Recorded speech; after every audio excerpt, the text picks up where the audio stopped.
Every year now at CES, folks unveil smart toilets and people snicker at them while secretly wishing they could afford to buy them themselves.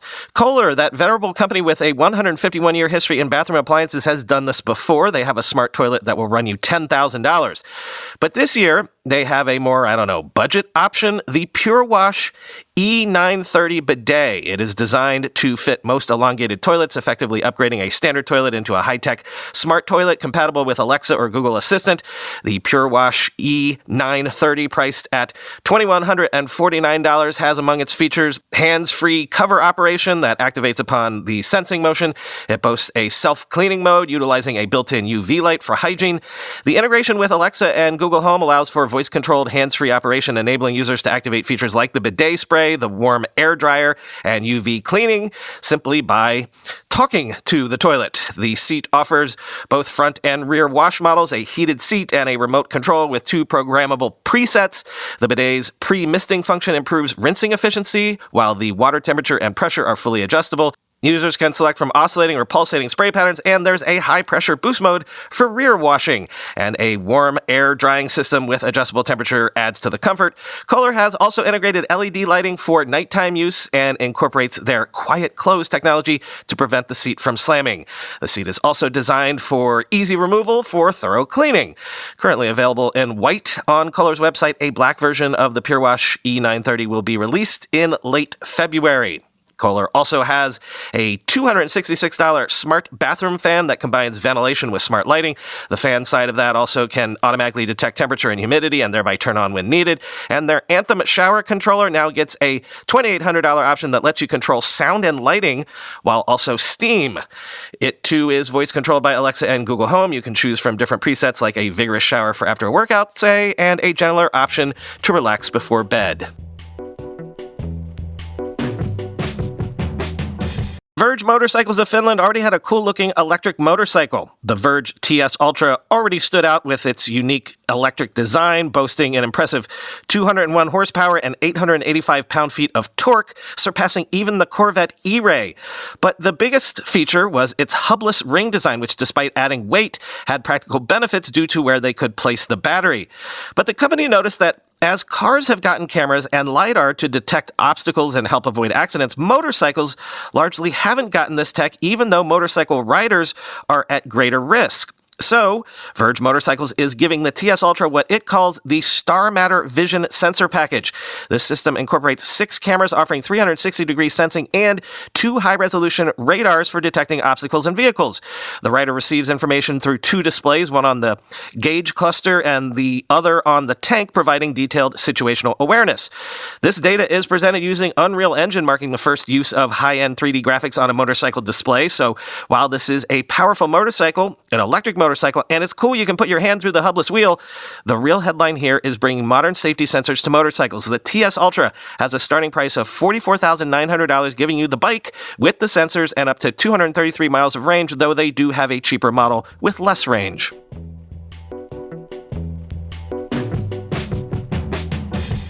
Something tells me next year at CES it's going to be all about AI-powered hardware. Not that there's not some of that now. There is. It's just I bet folks are hard at work on things that are still a year or 2 out. But here's the most interesting one I've seen so far this year. Rabbit is a startup that has introduced a hardware AI device, the R1, priced at $199. This gadget resembles a Playdate console or a small handheld TV from the 90s, and it aims to streamline everyday tasks, but it's not exactly designed to replace smartphones.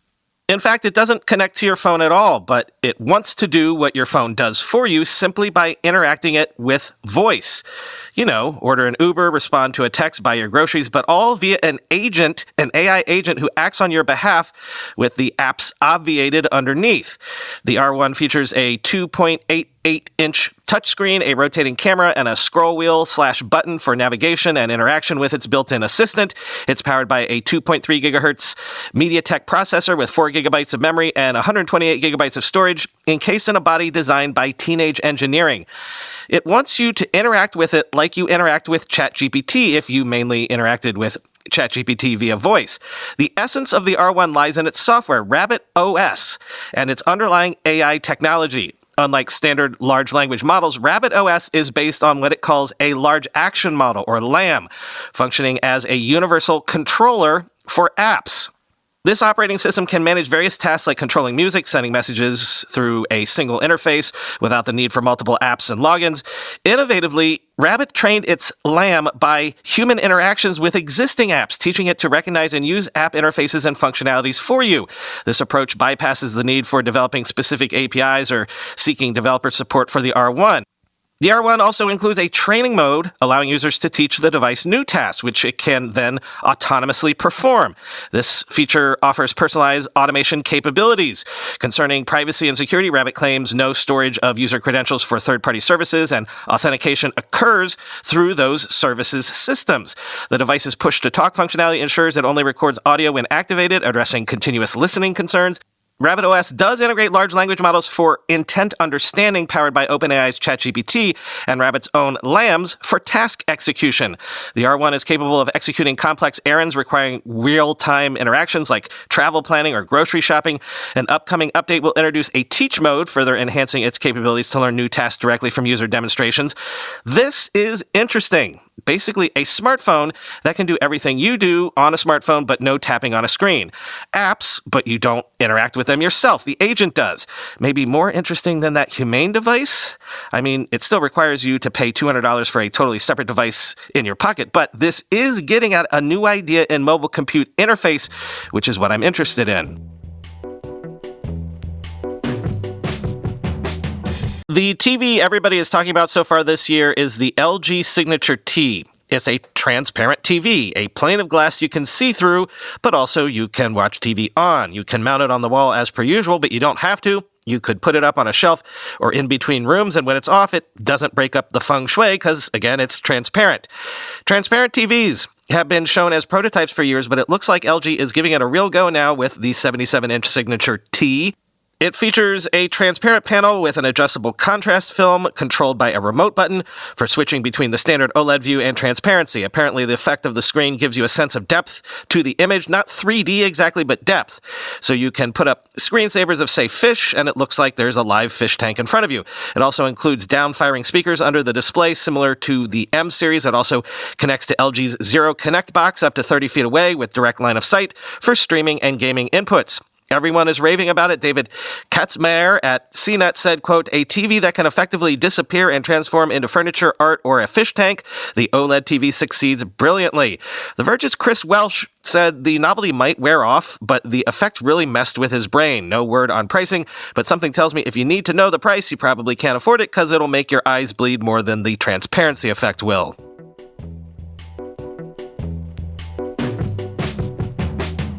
It's unlikely that e-ink technology will ever come to smartphones in the sense that your main display would be e-ink. I mean, there are scenarios where e-ink makes sense in tablets, as my beloved Remarkable makes clear, but what if you put e-ink not on the display, but for the back? Then, instead of picking a single color for your phone when you buy it, you could change the back of your phone like whenever you wanted. Chinese smartphone startup Infinix has been showing off their e-color shift technology at CES 2024. This innovation enables users to personalize the back of their smartphones with dynamic colors and designs at their discretion. Utilizing e-paper displays, this feature conserves battery life by consuming power minimally, only drawing power when altering the displayed pattern. So you pick a back design today, change it tomorrow, and in between it draws no power. Infinix is developing a software package that will allow customization of up to 60 different sections of the phone's rear, each capable of displaying a range of colors. What if I told you you could do 3D gaming on a regular old monitor without the need for special glasses or anything? Samsung's 2D 3D gaming monitor is a 37-inch gaming monitor that won the Innovation Award this year at CES. The display has something called lenticular technology paired with sensors that track your eye movement and built-in AI. It adjusts the pixel array in real time to give you the full 3D effect, again, without any glasses. Everyone that has seen it seems to be shocked by how well it actually works. In a way, don't think of this as 3D video. Think of it as doing VR, but again, without a headset. Now, this actually isn't new. Acer revealed something similar last year at CES, and they doubled down this year with what they're calling the Spatial Labs View Pro 27. That one is actually available within weeks, priced at $2,000. The Samsung 2D 3D is not available yet. In fact, information on it is only coming later in 2024, according to Samsung.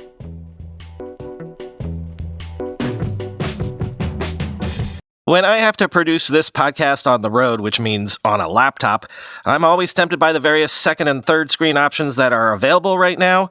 I've been taking to using Sidecar to turn my iPad into a second screen, but it doesn't work great. It's finicky, and you can only use one iPad at a time, not multiple. Thus, the Asus Zen Screen Fold OLED MQ17QH portable display is very tempting to me. And to a lot of other people, considering how much attention it's getting at CES this year. Asus says it's the world's first foldable OLED portable display. The Zen Screen Fold has a 17.3-inch display that significantly expands your screen space. In landscape, it boasts a 2560 by 1920 resolution akin to merging two 12.5-inch 1920 by 1080 screens in portrait mode side by side. This design minimizes scrolling and enhances your primary workspace visibly.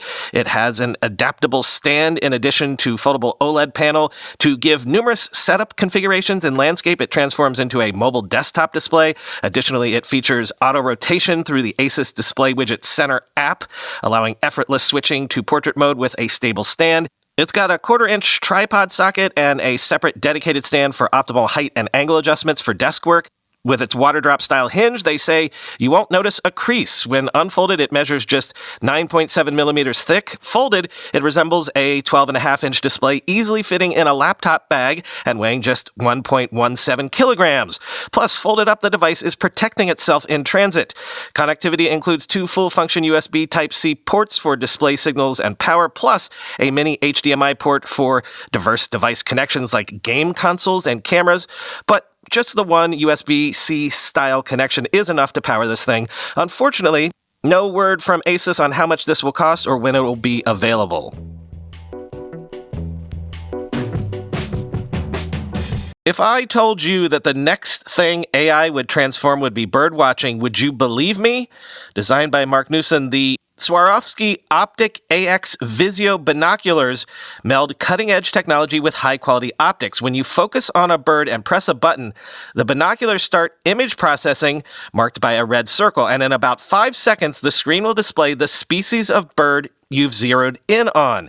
The technology is remarkable, featuring an integrated operating system with object recognition and an onboard neural processing unit. With a 10 by 32 magnification and a 1,000-yard field of view, the imagery is apparently exceptionally clear.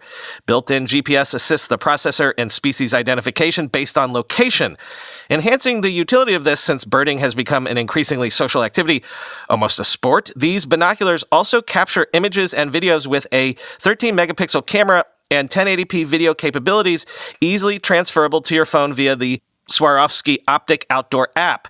A unique Share Discoveries feature uses arrow markers in the viewfinder, allowing you to guide a friend to your sighting, but also to post to social media.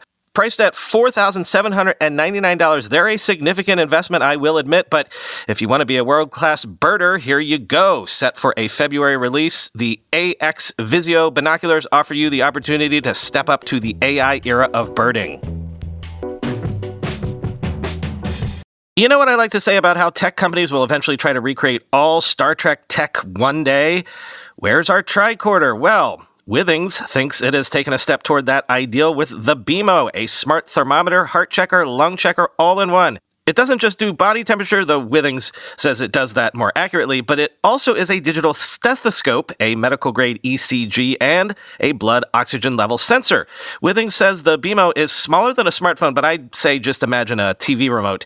The interesting use case here is imagine a gadget in your house so that when you do a telemedicine visit with your doctor, they can get your vitals accurately, remotely, in real time. For example, what's the one thing we all think of when we think of doctor tools? The stethoscope, right? The BMO is a digital stethoscope capturing chest sounds using a piezoelectric disc, which can be heard through headphones connected via a USB to headphone jack adapter. The BMO's versatility lies in its ability to gather different types of health data depending on its orientation, towards the head for temperature or the chest for sound analysis. Additionally, it measures blood oxygenation and heart rate through a light grip, displaying results also in real time. All collected data is stored on the Withings app, offering users a historical view of their health metrics along with practical advice. For telehealth sessions, audio streaming allows healthcare providers to instruct patients on how to focus the BMO on areas of concern, thus enhancing the effectiveness of remote consultations. They're expecting FDA clearance in June, at which point you can pick up a BMO for $250.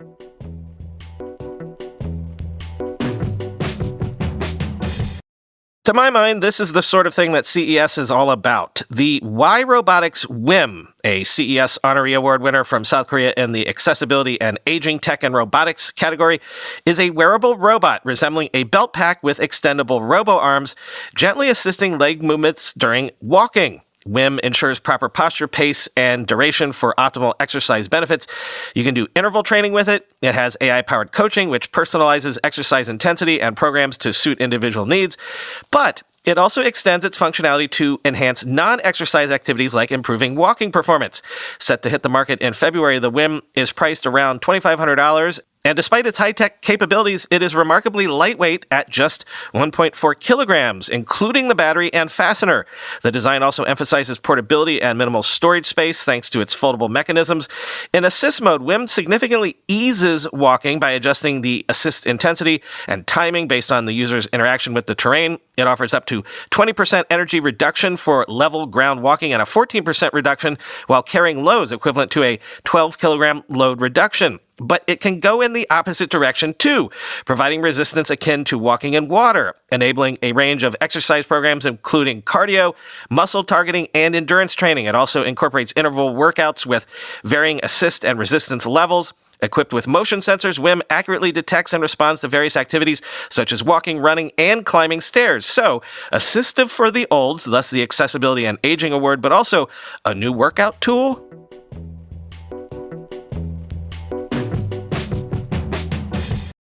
The Genesis Water Cube wants to be the solar panel, but for water. If you want to get totally off the grid, enough solar panels can help you get there in terms of energy and electricity, but you still need water, right?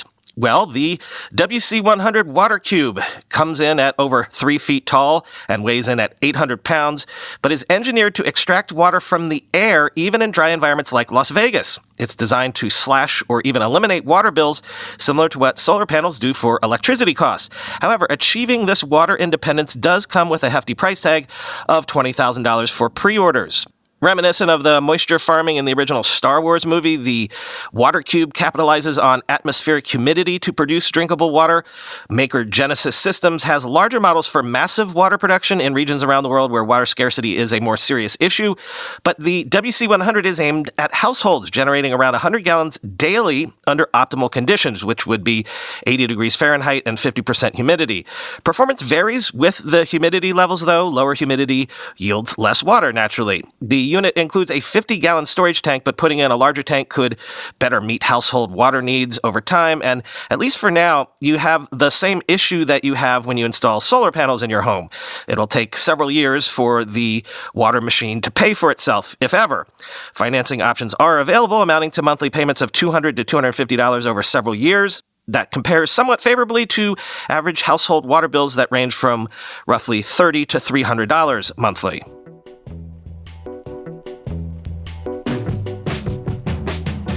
Coldsnap wants you to think of them as the Keurig of ice cream makers.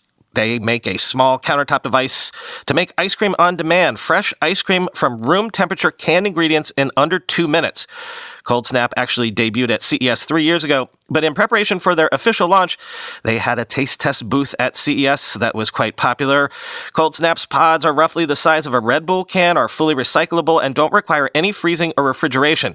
To use, you simply scan the pod's barcode, which tells the Coldsnap machine about the confection that it's about to create, and then you insert the pod into the machine. In 90 seconds, you get a fresh serving of ice cream, a smoothie, a coffee drink, all dispensed into a bowl. A recent milestone for Coldsnap was the introduction of automated packaging, because until now, if you can believe it, the company was packaging all of its cans by hand. However, with the new automated system, they plan to significantly increase production capacity, aiming to manufacture up to 30 million pods annually. Enhancements have also been made to the appliance itself. These include the integration of that QR code reader I mentioned, sort of like those Tavala smart ovens I used to tell you about, and a more robust refrigeration system. Coldsnap CEO Matthew Fonte highlighted the transformative potential producing ice cream from room temperature, shelf-stable liquids, especially in markets where refrigeration is limited or too expensive or the frozen supply chain isn't robust. The thing is 50 pounds, so it might not always live on your counter without it taking up more real estate than you'd like. And they're focusing on office and business markets this year. Sale for use at home isn't coming till next year.